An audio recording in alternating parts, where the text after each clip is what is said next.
Soy Pablo Garayzar Sagarminaga, que el nombre de la AMA también es importante, y soy de Bilbao. Tengo ahora 32 años. Yo de pequeño quería ser relojero. Entonces, bueno, luego ya hubo una actualización tecnológica y desde muy pequeño quería ser informático. Me acuerdo que hubo bronca en casa porque en la comunión me trajeron una bici y yo quería un ordenador. Desde siempre he querido ser informático y entonces, bueno, lo tenía muy claro. En casa me decían que igual hiciese físicas o teleco o lo que sea. A pesar de que cuando entré en la carrera no era así la carrera más famosa o con más prestigio en ese momento, lo tenía clarísimo. Entonces, bueno, teniendo en cuenta que al lado de casa daban informática en Deusto, pues la opción era bastante clara. Aparte venía de jesuitas, que también el colegio al lado de casa, así que yo tuve la suerte de rodearme de un conjunto de gente que sabía bastante informática, sobre todo hermanos mayores de amigos míos y tal, que estaban aquí también y demás. Y antes de entrar en la carrera yo ya tenía módem, por ejemplo, que también tuve que pelearlo bastante en casa. Era un módem 5.000 pesetas, me parece que costó, de aquella de 14.400 baudios y nos conectábamos no a internet, sino nos conectábamos a una cosa que se llamaba Fidonet, que eran unos ordenadores que dejaba la gente encendida, se llamaban BBS, sistemas de boletín, y pues gente de Baracaldo, de Guecho y demás te dejaba el ordenador encendido todo el rato, conectado al teléfono, y nos conectábamos ahí para hacer una especie de foros, pero en local.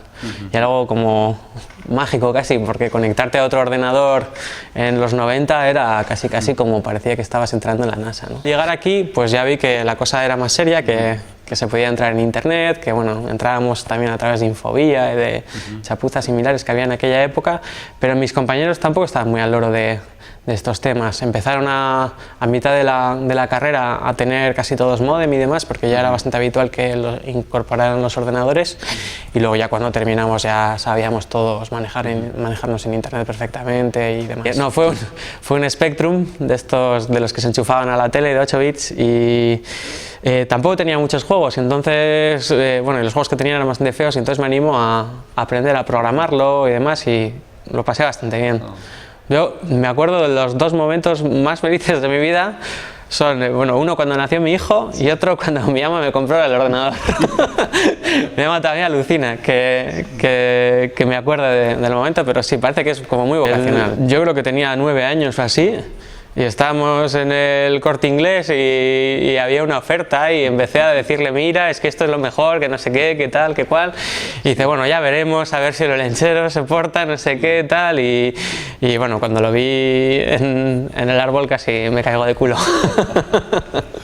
Bueno, las unidades de cassette era lo que había para grabar todo eso, y entonces lo que sí que había era bastante intercambio de juegos con los típicos cassettes de doble pletina y demás, y te comprabas una cinta de 90 y tenías ahí un montón de juegos, pero también desde la propia radio se emitían ahí pues los pitidos necesarios para pasar los datos durante 5 minutos seguidos de pitidos, y era algo bastante peculiar, la verdad. De todo, me meto en un máster aquí de sistemas y redes, porque era algo que me gustaba bastante. Había estado el último año de becario aquí en el servicio informático, aprendiendo bastante de Linux y de cosas así, y entonces me llamaba a seguir por ahí, y muy contento aquí. Entonces, estando en el máster, me ofrecieron pues un puesto de profesor ayudante, estar a media jornada y demás, y poco a poco me fui liando para quedarme cada vez más aquí, así que muy contento. Luego, poco después, cuando ya terminé el máster, estuve un año sin estudiar nada, pero luego enseguida me metí a psicología por la UNED. Sí, nosotros aprendimos a programar aquí en la pizarra, y el examen fue con lápiz y papel, y de hecho mucho de lo que es la informática con mayúsculas se aprende mejor con lápiz y papel que tirando de internet o lo que sea. Muchas otras cosas no, lo que es trabajo mecánico hay que dejárselo a las máquinas, pero lo que es a veces trabajo de diseño, de algoritmia y demás, pues es mucho más cómodo sacar un papel entre 3 o 4, empezar a hacer borradores y y saber un poco por dónde van los tiros. Desde el tema de las BBS estábamos bastante concienciados de que había otros sistemas operativos. En el boom de las BBS y de Fidonet y demás, lo que más llamaba la atención era la multitarea que tenía el sistema operativo de IBM OS 2, no sé si os suena de algo. En las BBS los llamábamos OS Dios, porque era un sistema operativo buenísimo, ¿no? Entonces ya desde eso ya estás con la copla de que bueno, MS2 está bien, pero hay más cosas. Y bueno, yo creo que sobre el 96-97 había aquí una asignatura que era de introducción a Unix. Dábamos aquí un seminario, un mes entero intensivo y demás, y con una máquina HPUX, que es una lavadora enorme en la que nos conectábamos todos, y nos dijo al profesor, oye, pues que sepáis que esto lo podéis tener instalado en casa, que hay versiones de Unix o similar para PC y demás. Entonces ahí empezamos a buscar y pues sí, desde el 96-97 yo creo que empezamos a enredar con Linux.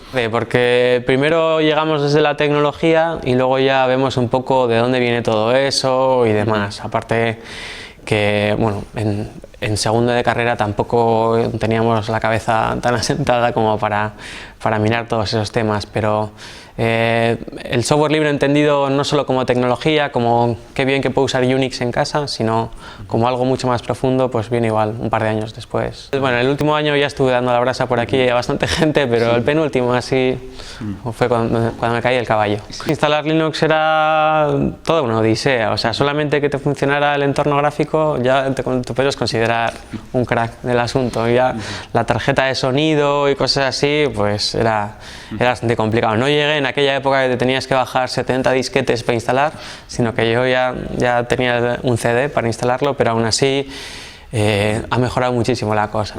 Primero de todo es que casi siempre que hablamos de software libre lo centralizamos en Linux, que es igual lo que más fácil nos viene a la cabeza, pero el software libre ha avanzado muchísimo en otros ámbitos. Y, por ejemplo, software libre para Windows hay un montón, para Mac también.